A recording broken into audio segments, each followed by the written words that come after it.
오늘은 여성들의 불평등한 근로 환경을 개선하기 위해 유엔이 공식 지정한 세계 여성의 날입니다. 하지만 우리나라 노동시장에서 남녀 간 불평등은 여전히 존재하는데요. 특히 코로나19 장기화로 돌봄에 대한 부담까지 늘어나면서 여성들의 어려움은 더 커지고 있습니다. 조윤정 기자가 보도합니다. 1908년 3월 8일 미국의 여성 노동자들은 근로여건 개선과 참정권 보장을 요구하며 거리로 나섰습니다. 유엔은 1977년 3월 8일을 세계 여성의 날로 공식화했고 지난 2018년 우리나라에서도 법정 기념일로 지정됐습니다. 이후 40여 년의 시간이 흘렀지만 노동시장 내 남녀 불평등은 여전합니다.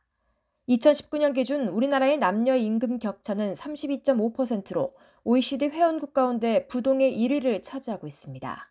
이 OECD가 이 통계를 집계한 이래 성별 임금 격차 부문에서 1위를 놓친 적이 없습니다. 이 이야기는 여성들이 노동시장에서 얼마나 차별받고 있으며 얼마나 저임금을 받고 있는지 그리고 또 얼마나 불안정하게 노동하고 있는지를 보여주는 거라고. 특히 코로나19 전국이 장기화하면서 저임금 임시직이나 음식점업 등과 같은 대면 직종에 종사하는 여성 노동자들의 실업률이 높아졌습니다. 여기에 사회적 거리두기에 따른 휴교와 휴원으로 돌봄과 노동을 함께해야 하는 여성들의 부담은 더 커진 상황입니다. 이에 정부는 78만 개의 일자리를 만들겠다는 내용이 담긴 여성 고용위기 회복 대책을 발표했습니다.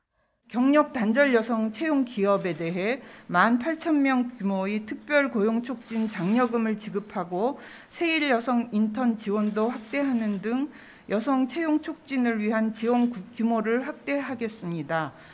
이와 함께 여가부는 세계 여성의 날 기념 메시지를 통해 여성이라는 이유로 소외받고 고통받는 일이 발생하지 않도록 노력하겠다고 밝혔습니다. 하지만 여성 같은 경우는 특히 일자리나 돌봄 부담이 굉장히 가중되어 있는 상태인데 이와 관련해서 여가부가 좀 앞으로 적극적인 역할을 하겠다라는 메시지를 전하기 위해 전문가들은 정부가 여성이 집중된 대면 업종 등에 대한 고용 안전망을 강화하고 일, 가족, 양립 정책을 적극 추진하는 등 보다 더 실효성 있는 대책을 내놓아야 한다고 조언합니다.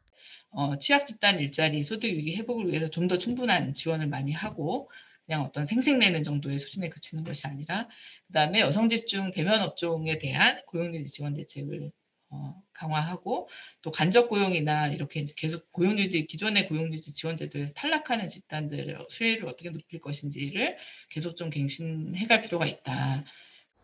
기존의 열악한 근로 환경에 코로나19 사태까지 겹치며 노동시장 내 여성들은 또 다른 위기 상황에 놓여 있습니다. 남녀 임금 격차 1위라는 불명예스러운 타이틀을 떨쳐낼 수 있는 구체적이고 실효성 있는 대책의 현실화가 필요한 때입니다. BBS 뉴스 조윤정입니다.